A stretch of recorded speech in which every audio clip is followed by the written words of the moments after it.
Coucou tout le monde, c'est Aurélie, bonjour et bienvenue à chacun de vous. J'espère que vous allez tous vraiment très bien. Un grand merci de me retrouver à nouveau pour une petite vidéo. Et aujourd'hui, on va voir ensemble une astuce pour réaliser des masques pour vos images facilement. Vous allez voir, c'est tout simple, mais ça facilite grandement la vie. Alors ça vous tente?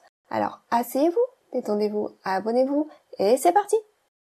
Alors pour la première carte, je vais utiliser mes petits produits. Et en l'occurrence, j'ai choisi la petite souris et je viens la positionner sur un panneau de couleur mauve. D'habitude, j'utilise beaucoup le blanc et là, je me suis dit, allez, on change un peu, on met un peu de couleur. Et j'ai choisi du mauve. Je sors un peu de ma zone de confort, ça fait pas de mal. Donc j'ai mis ma petite souris en place dans ma plateforme pour tamponner. Et puis je viens prendre de l'encre Versafine noire pour tamponner mon image donc sur ce panneau mauve. J'aime bien cette image parce qu'elle est chouette à colorier, puis elle est quand même assez grande, ça remplit bien la carte. Et pour changer un petit peu là encore, je me suis dit que ça faisait longtemps que j'avais pas utilisé mes crayons de couleur. Et donc je vais simplement venir colorier cette image avec des crayons de couleur. Et sur ce papier coloré, ça fonctionne beaucoup mieux que ce à quoi je m'attendais au départ. Je pensais que les couleurs seraient un peu plus ternes, du fait qu'on n'utilise pas du papier blanc. Mais non, je trouve que ça ressort plutôt pas mal du tout. Alors mon papier, il n'est pas non plus ultra foncé, c'est quand même du mauve assez clair, mais quand même, j'étais contente que ça fonctionne. Donc je viens tranquillement mettre de la couleur sur cette image. Je la trouve très agréable à colorier, on peut mettre les couleurs que l'on veut dans la fleur, faire les dégradés qui nous plaisent. Et je finis par un petit peu de noir pour un peu plus de contraste, pour bien marquer les ombres. Donc je trouve que j'obtiens des couleurs quand même assez vibrantes. Pour le moment, ça me plaît. Alors je continue. Alors tout à l'heure, je n'avais pas ôté mon tampon de ma plateforme, du coup je peux repositionner mon panneau bien dans le coin, au même endroit que tout à l'heure, et retamponner mon image un petit coup par-dessus la mise en couleur. Et du coup, ça va redonner plus de contraste à cette image. Parfois, en mettant la couleur, on enlève un petit peu ce contraste noir. Et là, voilà une petite astuce déjà pour raviver tout ça. Donc c'est la première astuce aujourd'hui. Vous allez voir, on va avoir plein de petites astuces tout au long de cette vidéo. Et puis donc l'astuce du jour pour masquer, moi j'aime beaucoup utiliser ces rouleaux de post-it. Alors c'est pas de la marque post-it, ce sont des rouleaux beaucoup moins chers.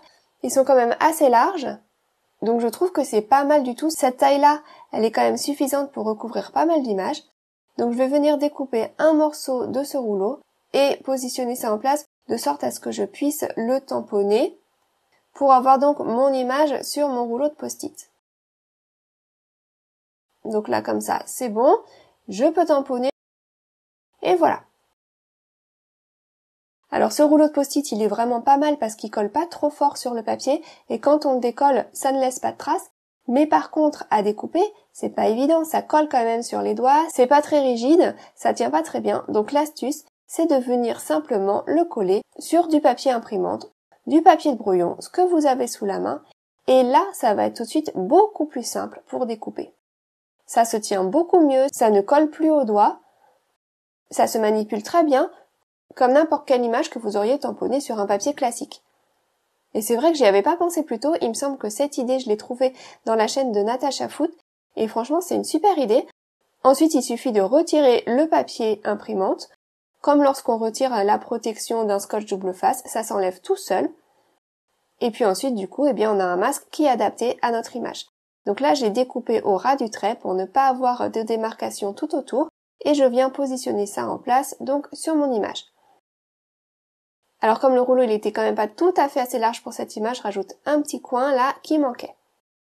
Et puis ensuite, du coup, je vais pouvoir venir tamponner ce que je veux par-dessus ça pour remplir mon fond. Donc moi, j'ai pris mon tampon de fond et je viens tamponner ça avec de l'encre Versamark. Alors le fait qu'il y ait ce petit masque là sur notre projet, ça fait quand même une petite épaisseur.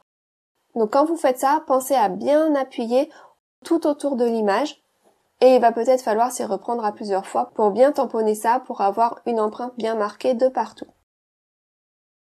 Donc là je remets un petit peu d'encre et je recommence un petit coup, juste pour être bien sûr et surtout on appuie bien tout autour de l'image. Ensuite on peut juste venir enlever le masque. Et ce rouleau adhésif là, je trouve qu'il s'enlève vraiment sans difficulté. J'avais testé de l'adhésif spécial pour faire des masques que j'avais acheté sur un site de loisirs créatifs et il m'avait pas du tout satisfait. Quand je l'avais enlevé de mon projet, ça avait tout déchiré. Donc j'étais bien déçue. Et bien là, pour le coup, ce rouleau de notes adhésives, ça fonctionne vraiment très très bien. Donc ensuite, je viens déposer de la poudre à embosser. Donc ça, c'est de la couleur White Pearl. Alors ça s'est déposé quand même un petit peu partout sur l'image, parce qu'en fait, j'avais pas passé mon petit coussinet antistatique. Donc c'est pas grave, je viens enlever l'excédent avec un petit pinceau. Et puis ensuite, je n'ai plus qu'à chauffer. Puis là, c'est comme d'habitude, j'aime beaucoup voir la poudre qui fond, je trouve que c'est magique. Et puis cette couleur White Pearl, elle est bien parce qu'elle va prendre un petit peu la couleur de notre fond et donc elle va s'adapter à n'importe quel fond. Alors par contre, mon image, je la trouve plus terne que tout à l'heure. Alors du coup, eh bien, je vais remettre un petit coup de crayon de couleur, refaire un peu ma mise en couleur. Et je pense que c'est le post-it qui a enlevé ça en fait. Quand j'ai enlevé le post-it, j'ai dû ôter un petit peu la couleur au passage. Vous voyez, au dos du post-it, on voit qu'il y a un petit peu de couleur. Du coup, je recommence. La prochaine fois, eh bien, je le saurai. Je ne ferai pas ma mise en couleur en premier. Je mettrai d'abord mon post-it, je m'occuperai de mon fond, et ensuite seulement après avoir ôté le post-it, je ferai la mise en couleur. Pas avoir à faire ça 2 fois. Voilà, ça y est, comme ça, c'est beaucoup mieux. C'est plus intense en couleur. Et puis ensuite, j'avais envie de foncer un petit peu les côtés. C'est facultatif, on fait vraiment la déco qui nous plaît, comme on veut. Tout ça, c'était juste pour vous montrer l'astuce avec le masque. Et puis d'ailleurs, je vais vous montrer dans une deuxième carte comment utiliser cette astuce autrement. Donc j'ai mis un petit peu de mauve, je mets un petit peu de bleu sur les côtés.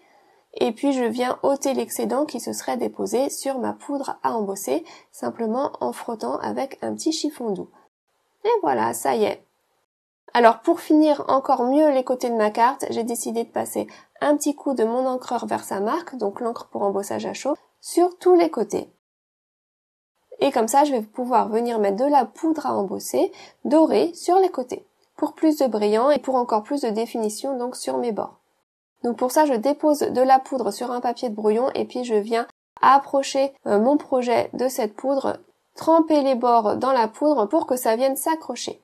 Et si j'ai trop de poudre, j'enlève l'excédent avec un petit pinceau. Et puis ensuite, je chauffe. Alors là, c'est accéléré, hein, ça chauffe pas si vite normalement. Mais voilà, c'est toujours aussi magique. Alors ensuite, je trouvais que ça manquait d'un petit quelque chose quand même sur l'image pour la faire mieux ressortir. Je me suis dit que j'allais la faire briller avec ce petit feutre. Donc celui-ci, je crois que c'est la marque Nuvo. Parfois, ils en vendent chez Action de cela. Et j'ai simplement été donc recouvrir toute mon image, aussi bien la fleur que le petit animal. Comme ça ajoute beaucoup de brillant. Ensuite, je m'occupe de la salutation et j'ai choisi de faire ça sur du papier noir pour un meilleur contraste. Donc je viens tamponner ma salutation avec l'encre Versamark, je dépose ma poudre blanche et je chauffe. Et puis ensuite, alors mon panneau, il a quand même subi 2 fois de l'embossage à chaud, donc il a quand même un petit peu gondolé, pas trop, mais un peu. Et du coup, pour le redresser, eh bien, j'ai découpé dans mes boîtes de céréales des petits morceaux de papier cartonné. Et ça, c'est du carton qui est plus épais et plus rigide que le papier cartonné classique que j'utilise pour mes cartes. Du coup, ça va m'aider à redresser mon panneau pour que ce soit bien plat. Donc, je vais mettre 2 morceaux de papier cartonné, un dans un sens et un dans l'autre sens. Parce que ma boîte de céréales, elle était bombée dans un sens, donc mes 2 cartons, ils étaient bombés dans le même sens.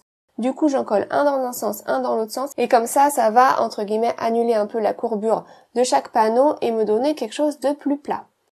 Donc, je colle ça bien, j'appuie de tous les côtés, et regardez, là, pour le coup, c'est bien plat. Ça, c'est une belle astuce. Je le fais pas assez souvent, franchement, parce que quand je le fais, je m'aperçois que ça marche super bien et que je devrais le faire plus. Donc ensuite, ça, je vais venir le coller sur ma base de carte. Donc, je mets ça bien en place. Je frotte bien au dos pour m'assurer que ce soit bien collé de partout. Et là, vous voyez, c'est bien plat. Pour le coup, là, on ne voit pas du tout que mon panneau, au départ, il était un petit peu gondolé. Donc là, c'est chouette, je suis contente. Je finis ça hors écran en mettant ma petite salutation, mes petits brillants. Alors j'aime bien parce que mon personnage il brille là, mais je trouve qu'il lui manque encore un petit quelque chose pour mieux ressortir sur ce fond-là. Donc ce que je vais faire, c'est que je vais prendre mes feutres à alcool. Je vais choisir déjà un gris assez clair et je vais venir mettre des petites ombres ci et là, alors tout à peu près dans la même direction. J'ai fait comme si la lumière venait du coin en haut à droite. Et puis, j'ai été tracer des ombres portées. dans du gris déjà un peu clair et puis dans du gris un peu plus foncé en me rapprochant un peu plus de mon image. Donc le gris clair, il allait un peu plus loin, le gris plus foncé, il vient plus près de l'image. Comme ça me fait un petit dégradé et ça va vraiment aider mon image à bien ressortir, à bien se détacher de ce fond. Et là voilà, ça y est, je trouve que c'est mieux. Alors je peux pas vous faire la comparaison côte à côte du coup, mais je trouve que ça ressort mieux.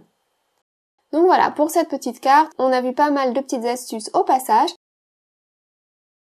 On va faire une deuxième carte qui va réutiliser notre astuce pour masquer, mais d'une façon différente, juste pour vous présenter plus d'idées, pour vous montrer comment utiliser cette astuce au maximum. Donc j'ai mon rouleau de notes adhésives, toujours sous la main, et j'ai encore du papier de brouillon, et je vais venir à nouveau le coller sur mon papier de brouillon. D'accord ? Comme ça, je le colle bien à plat, ça c'est fait, et maintenant je peux découper les formes que je veux. C'est pas obligé de découper une image. En l'occurrence, vous pouvez tout simplement découper des bandelettes. Donc plus ou moins larges, en fonction de ce qui vous plaira. Donc moi j'ai utilisé vraiment toute la largeur de ce post-it là pour venir découper plein de petites bandelettes. Je vais pas toutes les utiliser pour la carte aujourd'hui. Je vais bien conserver toutes celles qui me resteront et je pourrai les réutiliser plus tard. Voilà tout ce que j'obtiens. Vous voyez toutes ces bandelettes, elles ont le papier de brouillon au dos et ça s'est fait beaucoup plus facilement que si j'avais dû découper tout ça au ciseau. Déjà pour couper droit ça aurait été galère. Même si j'avais utilisé mon massicot sans mettre le papier de brouillon au dos, ça aurait été galère puisque ça aurait collé un peu partout. Mais là, c'est super. C'est pratique maintenant, j'ai ce papier de brouillon au dos.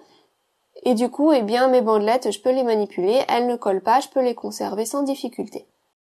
Donc je vais venir les disposer sur ma carte pour délimiter des zones. Donc là, je m'aide de ma grille pour les disposer de façon à peu près équidistante. Et puis je vais simplement venir ensuite enlever donc le papier de brouillon qui est au dos de chaque petite bande et venir coller la bandelette en place pour coller mon masque. Donc là, je vais me délimiter des zones horizontales. On peut faire vraiment des motifs variés. On peut aller dans tous les sens, se créer plein de petites cases, ensuite mettre plein de couleurs différentes, des tampons, enfin, il y a vraiment beaucoup à faire avec ça. Là, je vais utiliser des pochoirs. J'ai reçu ce set récemment que j'ai trouvé chez Amazon et je le trouve super chouette. Il y a plein de jolis feuillages, j'aime beaucoup ce set. En plus, c'est de la bonne taille pour utiliser en carterie. Donc là, j'en ai pris que 3, mais il y en a beaucoup d'autres. Et je suis en train d'essayer de choisir celui que je préfère. Et je crois que je vais garder celui-ci. Ensuite, je vais mettre un morceau de rouleau adhésif supplémentaire sur le côté, puisque mon pochoir, il n'utilise pas toute la largeur. Donc je vais jouer là-dessus pour me garder une zone blanche sur la droite.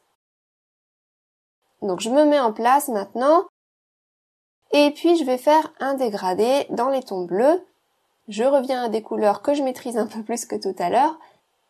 Alors pour ceux qui n'arrivent pas à lire le nom des encres, c'est donc Salvage Patina, Peacock Feather, Mermaid Lagoon et Enchanted Marina.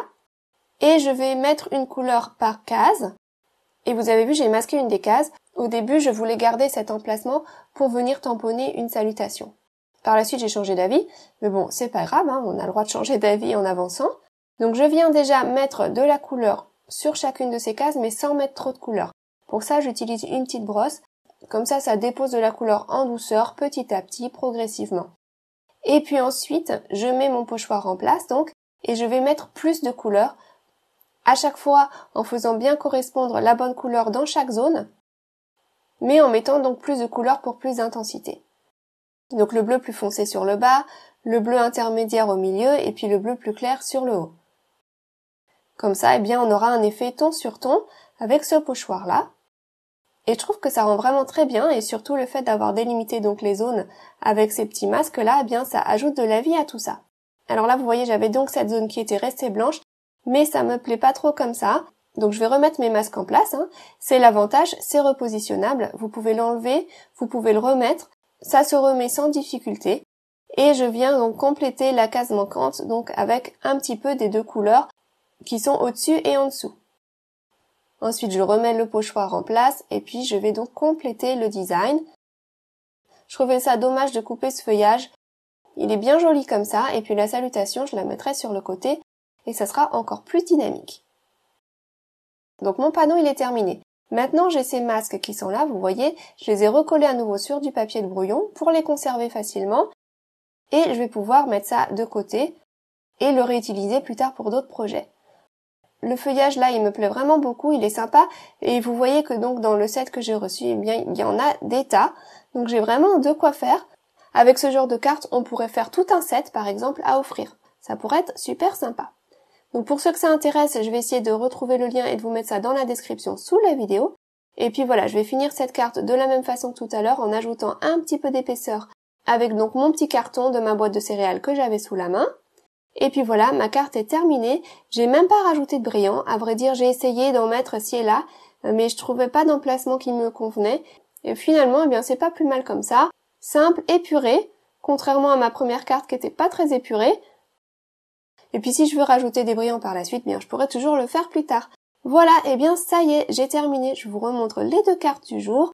Dites-moi celle que vous avez préférée aujourd'hui. J'espère en tout cas que les astuces vous seront utiles, puis que ça vous donnera des idées pour créer et pour faire plaisir tout autour de vous. Passez une très bonne fin de semaine, prenez vraiment bien soin de vous, et puis je vous retrouve très vite pour une autre vidéo. À bientôt, gros bisous, bye bye.